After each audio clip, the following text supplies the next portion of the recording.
So I've been thinking lately about, I have these desires. How long do I need to focus on them? As long as they are giving you pleasure, and only then. If you're talking about the absence of them, you could focus on them forever and never accomplish them. But if you are really focusing on the desire, then the question and the way you meant it doesn't jive, because if there's a desire that you are in alignment with, then you are passionately following the trail of the evolution of your desire.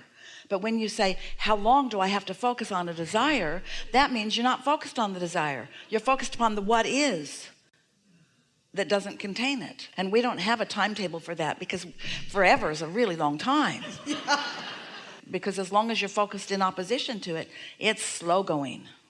So I had this mental image that if I somehow didn't keep focused on it or revisiting it, it would like get to the bottom of the desire. That's a misunderstanding that humans have all the time, because you are accustomed, as in our first conversation today, to making things happen, to motivating things into happening, to demanding things happen, to be determined that things are going to happen.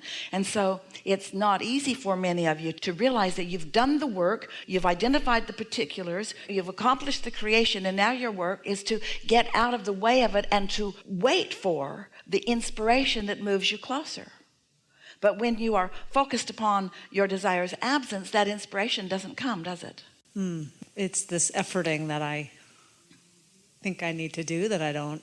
This is a really good conversation. Let's have this conversation. You are ready for this conversation. You're going to like this conversation. All of you are going to like it a lot. Here we go. These are new thoughts. This is a new, moving into a new understanding in this deliberate creation process. So just relax. You'll hear it easily. It's not complicated. It's going to make perfect sense to you as you hear it. So you have the sense, because we've been talking about it today and before, of thoughts turning to things.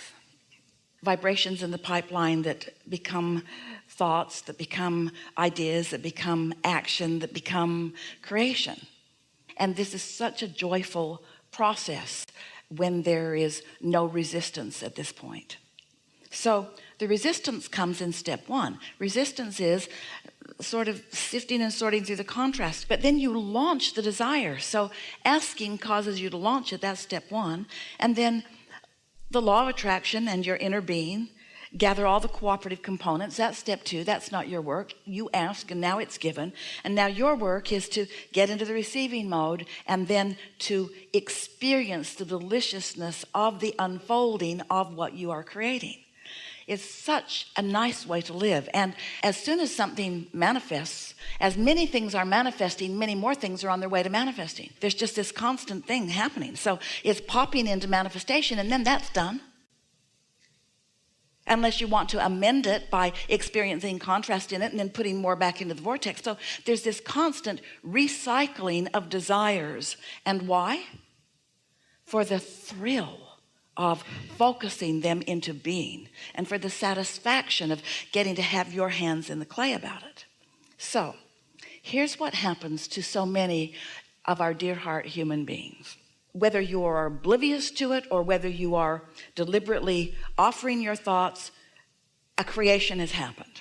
A manifestation has happened. You've moved into the house, or you've moved in with your lover, or you've started the new job, or you purchased the new whatever it is. In other words, the manifestation has happened. And now, as humans who really like to see and hear and smell and taste and touch, you sort of give your full undivided attention to this creation, which is done, in the sense that you lined up with it and now there it is. So what we're getting at is, stay with us for just a little bit, there is so much more satisfaction in this pipeline in the way to becoming than there is once this is manifested. Here's a fairly good analogy. Analogies are never perfect, but follow us on this.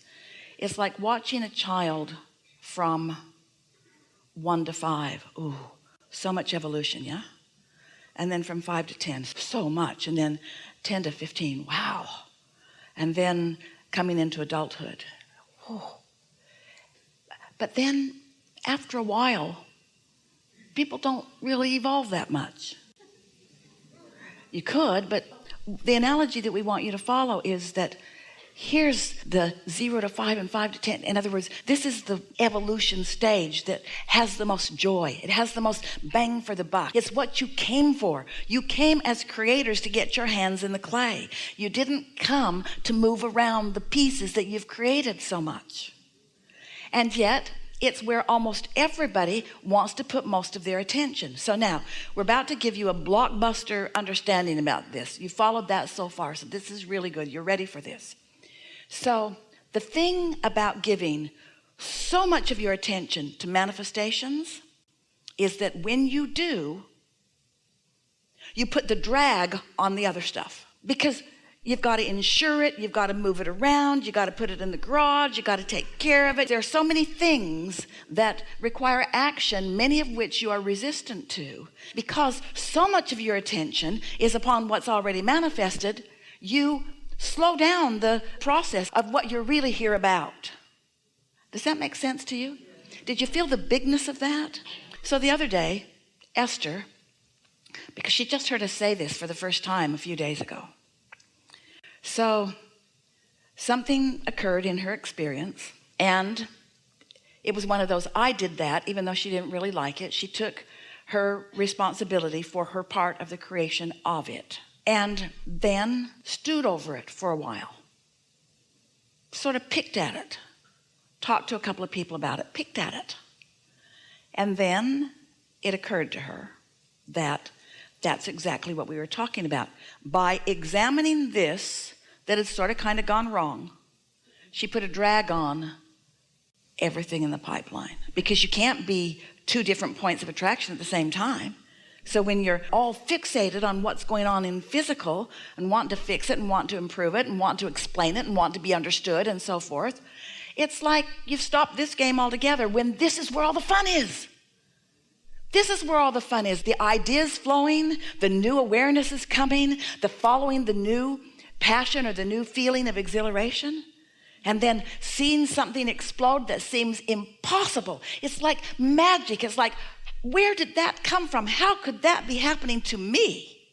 How could that be happening to me? Well, that's the way you're meant to live your life. And if you will stop examining all of the manifestations, we love you so much, but you take your stuff and your relationships and you catalog them and you pigeonhole them and you evaluate them and you discuss them, and that's not where the juice is. That's not where the fun of life is. That's evidence of manifestation. And so what we're saying to you is you are about the creating, not about the creation. Because life is creating. Creation is sort of done. Now, in fairness, no creation is ever complete, because when there's contrast in it, you're giving birth to new. But you got to get off of it and go with the new, because a relationship can continue to evolve. It can continue to be and be and be. It can blossom and be more and more and more. It can be everything that it produces within you the desire for it to be. If this time-space reality has the wherewithal to create a desire within you, this time-space reality has the wherewithal to produce it. So if a manifestation has the wherewithal to produce a new desire within you, that manifestation has the wherewithal to produce the improvement too. We are not saying don't focus on the things you've got. We just want you to understand the process. So it's the way you feel. Do you feel alive or do you feel tired? Do you feel energized or do you feel lethargic? Do you feel happy or do you feel pensive? Do you feel eager or do you feel guarded? Do you feel happy or do you feel annoyed? Do you want to compliment or do you want to criticize? In other words, that's how you know what you've got going on in this pipeline. Have we convinced you that this pipeline between your vortex and your manifestation is where you want to be? That's the creative sweet spot, you see. So I guess the thing I'm thinking about is it a balance of appreciating what you... Well, of course, if you're appreciating something, you're still adding momentum to it. That's what the word appreciation means. Adding more unto. Ooh, that's worth thinking about. This might be a new game to play with yourself. I really depreciate you. Depreciate? Depreciate? We're just messing with you, but I really depreciate you, as I noticed that you didn't perform in the way that I needed you to. So I really depreciate you. Yeah. And in the process, I've disconnected myself from all of this too. And I'm blaming you. Because if you were appreciatable, I'd be appreciating. You need to shape up. Because if I were appreciating you, then my valve would be open, my flow would be happening, my juices would be flowing, and insights would be coming, and passion would be mine. But see what we're getting at? So everything is perceptual, isn't it? So the balance that you said, is it balance? Yes. It's the balance of looking for what feels the best right where I am. And you can't just cease to be in a moment. Sometimes you want to be. Take me. But you can. There's always looking for something that feels better. And then, the renewal that sleeping will give you, and the new day that appreciation and meditation can bring you. Yeah. So life is good. I think better than it's ever been. And not as good as it will be. Because you are always appreciating. You are always evolving. That's why, when the juices are flowing and something is manifested and it's good for a while, and then the beautiful contrast puts more life in it. Esther would say, I think you should buy me that car. It will make me happy for the afternoon. And I don't need to appreciate every single, sometimes you're just living, right? And it's just flowing and it's just going. And well, see, now you're talking about trying too hard. And the reason that most people try too hard like that is because they haven't meditated themselves into the easy way.